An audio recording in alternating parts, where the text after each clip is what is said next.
வணக்கம் தலைவா, அனைவருக்கும் இனிய வணக்கம். இன்னைக்கு நாம இந்த வீடியோல எதை பற்றி பார்க்க போறோம் அப்படின்னு பாத்தீங்கன்னா, தமிழக ரேஷன் கடையில விற்பனையாளர்கள் மற்றும் கட்டுநர்களுடைய முடிவுகள் எப்பொழுது வெளியிட போறாங்க, இது குறித்து இந்த வீடியோல இன்னைக்கு நம்ம முக்கியமான தகவல்களை இந்த வீடியோல பார்க்கலாம் வாங்க. ரேஷன் கடையில விற்பனையாளர்கள் மற்றும் கட்டுநர்கள் இந்த பணியிடங்களை நிரப்புவதற்காக தமிழக அரசு கடந்த 7-8 மாதங்களாகவே முயற்சிருக்குங்க. ஸோ கிட்டத்தட்ட ஒரு 7 மாதங்களுக்கு முன்னாடியே பாத்தீங்கன்னா நேரடி நேர்காணல் நடந்து முடிஞ்சது. ஆனா இன்னமும் பாத்தீங்கன்னா இந்த ரேஷன் கடையில விற்பனையாளர்கள் மற்றும் கட்டுநர்களுக்கு உண்டான எந்த விதமான ரிசல்ட் அப்டேட் குறித்து முக்கிய தகவல் எதுவுமே வெளியாளுங்க. ஸோ ரேஷன் கடையை பொறுத்த வரைக்கும் எப்ப சார் ரிசல்ட் எங்களுக்கு பப்ளிஷ் பண்ணுவீங்க அப்படின்ட்டு மக்கள் எல்லாருமே கேட்டுட்டே இருக்காங்க. ஸோ ரேஷன் கடை மக்கள் பாத்தீங்கன்னா குறிப்பா ஒரே ஒரு விஷயத்தை தான் இம்பாக்டா சொல்லிட்டு இருக்காங்க, எங்க மாவட்டத்துக்கு இன்னும் ரிசல்ட் வரல. ஆனா இதுவரை 28 மாவட்டத்துக்கு ரிசல்ட் வந்துட்டீங்க. இந்த சென்னை, கோவை, மதுரை மாவட்டத்தை இருக்கிறவங்களுக்கு மட்டும் ஏன் இன்னும் ரிசல்ட்டை பப்ளிஷ் பண்ணல அப்படின்ட்டு அவங்க ஒரு பக்கம் கேள்விகள் மேல கேட்டுட்டே இருக்காங்க. சோ கண்டிப்பாக நிச்சயமாக இந்த மாவட்டத்தினருக்கு பாத்தீங்கன்னா அதி விரைவில் ரேஷன் கடையுடைய ரிசல்ட் பாத்தீங்கன்னா வெளியிட போவதாக சில தகவல்கள் வந்திருக்கு. சோ ரேஷன் கடை ரிசல்ட்டை பொறுத்த வரைக்கும் இந்த ப்ரொவிஷனான செலக்ஷன் லிஸ்ட் சில மாவட்டங்களுக்கு மட்டும்தான் வந்திருக்கு, எல்லா மாவட்டத்துக்கு வரல. 28 மாவட்டத்திற்கு இதுவரை வெளியிட்டிருக்காங்க. அதுல முக்கியமான மாவட்டம் வெளியிடாதது மாவட்டம் அப்படின்னு பாத்தீங்கன்னா சென்னை, கோவை மற்றும் மதுரை. இந்த மாதிரி முக்கியமான மாவட்டத்துக்கு ஏன் வெளியிடல அப்படின்ட்டு எல்லா தரப்பு மக்களுமே கேள்விகள் கேட்டுட்டு இருக்காங்க. மக்கள் என்ன சொல்றாங்க அப்படின்னு பாத்தீங்கன்னா, இந்த மாவட்டத்துல மட்டும் அதிக வேகன்சிஸ் எடுத்துக்குவாங்க அப்படின்ட்டு நிறைய பேர் சொல்லிட்டு இருக்காங்க. இல்ல, இந்த மாவட்டத்தினருக்கு மட்டும்தான் பாத்தீங்கன்னா நிறைய பேருக்கு நிறைய வேகன்சிஸ் எல்லாம் எடுத்துக்குவாங்க அப்படின்னு இன்னொரு தரப்பு மக்களும் சொல்றாங்க. சோ கண்டிப்பா பாத்தீங்கன்னா ரேஷன் ஷாப்ல இந்த மாவட்டத்துல வேகன்சிஸ் அதிகமா தாங்க இருக்கு. உண்மையான நிலவரம் அப்படின்னு பார்த்தா ஒரு மாவட்டத்துல பாத்தீங்கன்னா ரேஷன் கடைகள் எத்தனை எண்ணிக்கையோ அந்த மாவட்டத்துல ஒரு ரேஷன் கடைக்கு ஒரு விற்பனையாளர்கள், ஒரு கட்டுநர்கள் கண்டிப்பா இருக்கணும். சேல்ஸ்மேனும் இருக்கணும், பேக்கேஜரும் இருந்தா மட்டும்தான் அந்த ரேஷன் கடை செயல்பாட்டுல இருக்கும். சோ அப்படி பாக்குறப்ப ஒரு மாவட்டத்துல ஒரு 250 ரேஷன் கடை இருக்கு அப்படின்னா எவ்வளவு பேர் எடுக்கணும் அப்படின்றது நீங்களே கால்குலேட் பண்ணிக்கலாம். 500 நபர்களாவது அந்த மாவட்டத்துல சூஸ் பண்ணி ஆகணும். இதுவரை வேகன்சிஸ் பிரகாரம் பாத்தீங்கன்னா ரொம்ப ரொம்ப லீஸ்டான பீப்புள் மட்டும்தான் செலக்டட் கேண்டிடேட்டா உள்ள வந்திருக்காங்க. சோ கேண்டிடேட் இன்னும் அதிக அளவுல எடுக்கணும் அப்படின்னா என்ன பண்ணணும் அப்படின்னு பாத்தீங்கன்னா, ரேஷன் ஷாப்ல வேகன்சிஸ் அப்படின்றத நிச்சயமா மாற்றி அமைக்கணுங்க. கூடுதலான வேகன்சிஸ மாற்றா மட்டும்தான் பாத்தீங்கன்னா சில முடிவுகள் எடுக்கப்படும். இது குறித்து பாத்தீங்கன்னா ஊழியர் மக்கள் என்ன சொல்றாங்க அப்படின்னு பாத்தீங்கன்னா, நிறைய பேர் நிறைய விதமா சொல்றாங்க. பல இந்த கூட்டுறவுத்துறை அமைச்சர்கிட்ட நாங்க மனுக்கள் எல்லாமே கொடுத்திருக்கோம், பெரியகரப்பன் அவர்கள் கிட்ட. அவர் என்ன சொல்றாரு பாத்தீங்கன்னா, உங்களுக்கு உண்டான வேகன்சிஸை நாங்க மாத்தி தருவோம், விரைவில் வெயிட் பண்ணுங்க அப்படின்னு சொல்றாரு. சோ இவர் எப்படி சொல்லலாம் அப்படின்னு பாத்தீங்கன்னா, கண்டிப்பாக இந்த சில மாவட்டங்கள்ல வெளியிடல, இன்னமும் இந்த பேக்கேஜர் கட்டுநர்களுக்கு உண்டான ரிசல்ட்டே வெளியிடாம இருக்காங்க. அது ஒரு சில மாவட்டத்துல வெறும் 10 பேர் 5 பேர் அந்த மாதிரி செலக்டட் ஆயிருக்காங்க. அப்படி இருக்கிற மாவட்டத்துல கண்டிப்பாக மீண்டும் ஒரு டைம் பாத்தீங்கன்னா செகண்ட் ப்ரொவிஷன் லிஸ்ட் வெளியிடுவதற்கு அதிகப்படியான வாய்ப்புகள் இருக்கு. மக்களே கவலையே பட வேண்டாம். இந்த செகண்ட் ப்ரொவிஷன் லிஸ்ட்ல உங்களுடைய பெயர்கள் கண்டிப்பாக 100% உள்ளே வந்துவிடும்.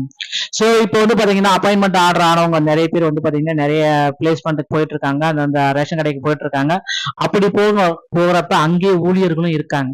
அவங்களுக்கு பாத்தீங்கன்னா அந்த பழைய ஊழியர்களுக்கு பதவி உயர்வு இன்னும் வழங்கப்படல. அது ஒரு பக்கம் மிகப்பெரிய குற்றச்சாட்டா போயிட்டு இருக்கு. சோ அந்த பழைய ஊழியர்களுக்கு எப்பொழுது பதவி உயர்வு வழங்குறாங்களோ அப்பதான் புதிய ஊழியர்கள் ஃபுல்ஃபிளா ஒர்க் பண்ண முடியும் அப்படின்றது நமக்கே தெரியுது. அதனால பழைய ஊழியர்களுக்கும் பாத்தீங்கன்னா பதவி உயர்வுக்குண்டான பட்டியல் தயாரிக்கும் பணிகள் எல்லாமே ரேஷன் கடை ஊழியர்கள் தற்சமயம் ஈடுபடுத்தப்பட்டிருக்காங்க. கண்டிப்பா பழைய ஊழியர்களுக்கு பதவி உயர்வு வழங்கப்பட்ட பிறகு புதிய நியமனத்தை இன்னும் அதிகரிப்பாங்க அப்படின்றத நாம நிச்சயமா எதிர்பார்க்கலாங்க. மக்களை ரேஷன் கடை சம்பந்தமான செய்திகள் அனைத்தையும் நீங்கள் உடனுக்குடன் பெறணும் அப்படின்னு நீங்க நினைச்சீங்க அப்படின்னா நீங்க நம்முடைய சேனலை சப்ஸ்கிரைப் அண்ட் பெல்ல கிளிக் பண்ணி வச்சுக்கோங்க. ஸோ ரேஷன் ஷாப் சம்பந்தமான அனைத்து விதமான அப்டேட்டுமே நாங்க உடனுக்குடன் உங்களுக்கு தந்துட்டு இருக்கோம். சென்னை, கோவை, மதுரைக்கு உண்டான முக்கிய மாவட்டத்துடைய ரிசல்ட் இன்னும் சற்று நேரத்துல நம்ம எதிர்பார்க்கலாங்க. வீடியோ உங்களுக்கு பிடித்திருந்தா நீங்க நம்முடைய சேனலோட இணைந்திருங்கள். மீண்டும் ஒரு நல்ல தகவலோட நான் உங்களை சந்திக்கிறேன். நன்றி, வணக்கம், தேங்க்யூ.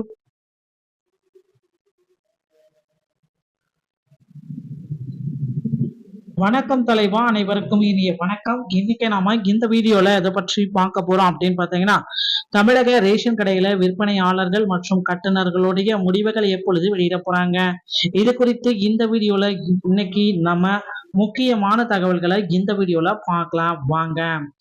ரேஷன் கடையில விற்பனையாளர்கள் மற்றும் கட்டுநர்கள் இந்த பணியிடங்களை நிரப்புவதற்காக தமிழக அரசு கடந்த 7-8 மாதங்களாகவே முயற்சிருக்குங்க. சோ கிட்டத்தட்ட ஒரு 7 மாதங்களுக்கு முன்னாடியே வந்து பாத்தீங்கன்னா நேரடி நேர்காணல் நடந்து முடிஞ்சது. ஆனா இன்னமும் வந்து பாத்தீங்கன்னா இந்த ரேஷன் கடையில விற்பனையாளர்கள் மற்றும் கட்டுநர்களுக்கு உண்டான எந்த விதமான ரிசல்ட் அப்டேட் குறித்து முக்கிய தகவல் எதுவுமே வெளியாகலைங்க. ஸோ ரேஷன் கடையை பொறுத்த வரைக்கும் எப்போ சார் ரிசல்ட் எங்களுக்கு பப்ளிஷ் பண்ணுவீங்க அப்படின்ட்டு மக்கள் எல்லாருமே கேட்டுட்டே இருக்காங்க. ஸோ ரேஷன் கடை மக்கள் வந்து பாத்தீங்கன்னா குறிப்பா ஒரே ஒரு விஷயத்தை தான் இம்பாக்டா சொல்லிட்டு இருக்காங்க. எங்க மாவட்டத்துக்கு இன்னும் ரிசல்ட் வரல. ஆனா இதுவரை 28 மாவட்டத்துக்கு ரிசல்ட் வந்துட்டீங்க. இந்த சென்னை, கோவை, மதுரை மாவட்டத்தை இருக்கிறவங்களுக்கு மட்டும் ஏன் இன்னும் ரிசல்ட்டை பப்ளிஷ் பண்ணல அப்படின்ட்டு அவங்க ஒரு பக்கம் வந்து கேள்விகள் மேல கேட்டுட்டே இருக்காங்க. சோ கண்டிப்பாக நிச்சயமாக இந்த மாவட்டத்தினருக்கு வந்து பாத்தீங்கன்னா அதி விரைவில் ரேஷன் கடையுடைய ரிசல்ட் வந்து பாத்தீங்கன்னா வெளியிட போவதாக சில தகவல்கள் வந்திருக்கு.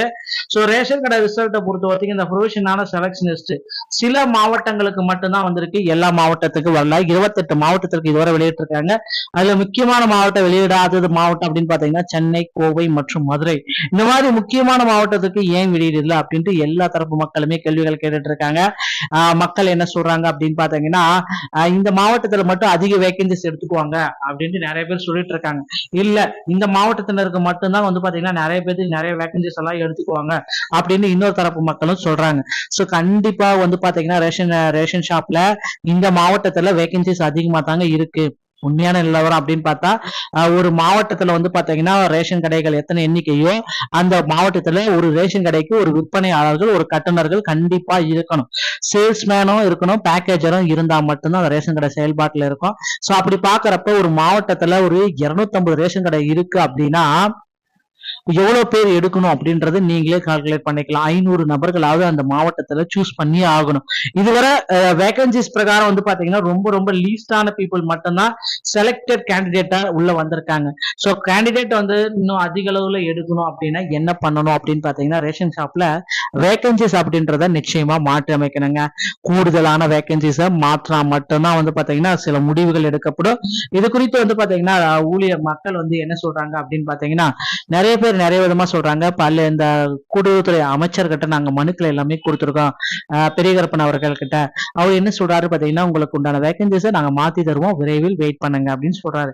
சோ இவர் எப்படி சொல்லலாம் அப்படின்னு பாத்தீங்கன்னா கண்டிப்பாக இந்த சில மாவட்டங்கள்ல வெளியிடல. இன்னமும் இந்த பேக்கேஜர் கட்டுநர்களுக்கு உண்டான ரிசல்ட்டே வெளியிடாம இருக்காங்க. அது ஒரு சில மாவட்டத்துல வெறும் 10 பேர் 5 பேர் அந்த மாதிரி செலக்டட் ஆயிருக்காங்க. அப்படி இருக்கிற மாவட்டத்துல கண்டிப்பாக மீண்டும் ஒரு டைம் வந்து பாத்தீங்கன்னா செகண்ட் ப்ரொவிஷன் லிஸ்ட் வெளியிடுவதற்கு அதிகப்படியான வாய்ப்புகள் இருக்கு. மக்களே கவலையே பட வேண்டாம். இந்த செகண்ட் ப்ரொவிஷன் லிஸ்ட்ல உங்களுடைய பெயர்கள் கண்டிப்பாக 100% உள்ளே வந்துவிடும். சோ இப்போ வந்து பாத்தீங்கன்னா அப்பாயின்மெண்ட் ஆர்டர் ஆனவங்க நிறைய பேர் வந்து பாத்தீங்கன்னா நிறைய பிளேஸ்மெண்ட்டுக்கு போயிட்டு இருக்காங்க, அந்த ரேஷன் கடைக்கு போயிட்டு இருக்காங்க. அப்படி போறப்ப அங்கே ஊழியர்களும் இருக்காங்க. அவங்களுக்கு வந்து பாத்தீங்கன்னா அந்த பழைய ஊழியர்களுக்கு பதவி உயர்வு இன்னும் வழங்கப்படல. அது ஒரு பக்கம் மிகப்பெரிய குற்றச்சாட்டா போயிட்டு இருக்கு. சோ அந்த பழைய ஊழியர்களுக்கு எப்பொழுது பதவி உயர்வு வழங்குறாங்களோ அப்பதான் அந்த புதிய ஊழியர்கள் ஃபுல்ஃபிளா ஒர்க் பண்ண முடியும் அப்படின்றது நமக்கே தெரியுது. அதனால பழைய ஊழியர்களுக்கும் வந்து பாத்தீங்கன்னா பதவி உயர்வுக்குண்டான பட்டியல் தயாரிக்கும் பணிகள் எல்லாமே ரேஷன் கடை ஊழியர்கள் தற்சமயம் ஈடுபடுத்தப்பட்டிருக்காங்க. கண்டிப்பா பழைய ஊழியர்களுக்கு பதவி உயர்வு வழங்கப்பட்ட பிறகு புதிய நியமனத்தை இன்னும் அதிகரிப்பாங்க அப்படின்றத நாம நிச்சயமா எதிர்பார்க்கலாங்க. மக்களை ரேஷன் கடை சம்பந்தமான செய்திகள் அனைத்தையும் நீங்கள் உடனுக்குடன் பெறணும் அப்படின்னு நீங்க நினைச்சீங்க அப்படின்னா நீங்க நம்முடைய சேனலை சப்ஸ்கிரைப் அண்ட் பெல்ல கிளிக் பண்ணி வச்சுக்கோங்க. ஸோ ரேஷன் ஷாப் சம்பந்தமான அனைத்து விதமான அப்டேட்டுமே நாங்க உடனுக்குடன் உங்களுக்கு தந்துட்டு இருக்கோம். சென்னை, கோவை, மதுரைக்கு உண்டான முக்கிய மாவட்டத்துடைய ரிசல்ட் இன்னும் சற்று நேரத்துல நம்ம எதிர்பார்க்கலாங்க. வீடியோ உங்களுக்கு பிடித்திருந்தா நீங்க நம்முடைய சேனலோட இணைந்திருங்கள். மீண்டும் ஒரு நல்ல தகவலோட நான் உங்களை சந்திக்கிறேன். நன்றி, வணக்கம், தேங்க்யூ.